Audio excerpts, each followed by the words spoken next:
बाळ, फ्रीजमधून श्रीखंड काढ ना. आम्ही पूर्वी घरीच बनवायचो श्रीखंड. त्याची चवच वेगळी होती. आता काय सगळं रेडीमेड. आजी, हे श्रीखंड खाऊन बघ. आज तुझ्या आईनं घरीच बनवलं की काय?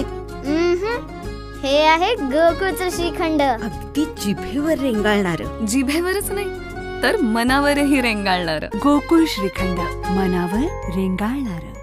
विद्यापीठांनी संशोधनाकडे गांभीर्याने लक्ष द्यावे. मंत्री चंद्रकांतदादा पाटील. शिवाजी विद्यापीठात यशवंतराव चव्हाण स्कूलच्या इमारतीचे उद्घाटन.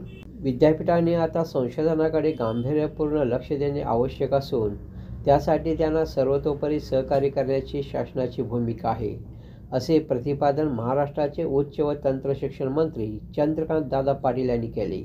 शिवाजी विद्यापीठाच्या Yashwantrao Chavan school of rural डेव्हलपमेंटच्या नूतन इमारतीच्या उद्घाटन समारंभाप्रसंगी ते आज बोलत होते. कार्यक्रमाच्या अध्यक्षस्थानी कुलगुरू डॉक्टर दिगंबर शिर्के होते, तर कुलगुरू डॉक्टर प्रमोद पाटील प्रमुख उपस्थित होते. मंत्री पाटील म्हणाले, विद्यापीठ स्तरावर अध्यापनाबरोबरच प्राध्यापकांनी संशोधनाकडे लक्ष पुरवणे ही काळाची गरज आहे. शिवाजी विद्यापीठाचे 20 संशोधक जागतिक आघाडीच्या 2% संशोधनामध्ये स्थान मिळवून आहेत. ही अभिमानाची बाब आहे. ही संख्या अधिक वाढविण्यासाठी नव्या पिढीमध्ये संशोधनाची आस वाढवणे आवश्यक आहे.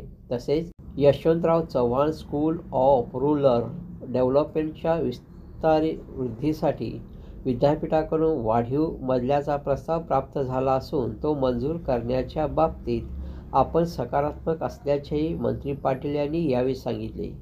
कुलगुरू डॉक्टर शिर्के यांनी यावेळी मनोगत व्यक्त केले. प्रारंभी मंत्री पाटील यांच्या हस्ते कोनशिला अनावरण करून आणि फीत कापून इमारतीचे उद्घाटन करण्यात आले. त्यांनी फिरून इमारतीची पाहणी केली आणि झालेल्या कामाबद्दल समाधान व्यक्त केले. यावेळी कुलसचिव डॉक्टर विलास शिंदे यांनी स्वागत केले. उर्मिला दशवंत यांनी सूत्रसंचालन केले, तर संचालक डॉक्टर नितीन माळी यांनी आभार मानले. यावेळी मान्यवर उपस्थित होते.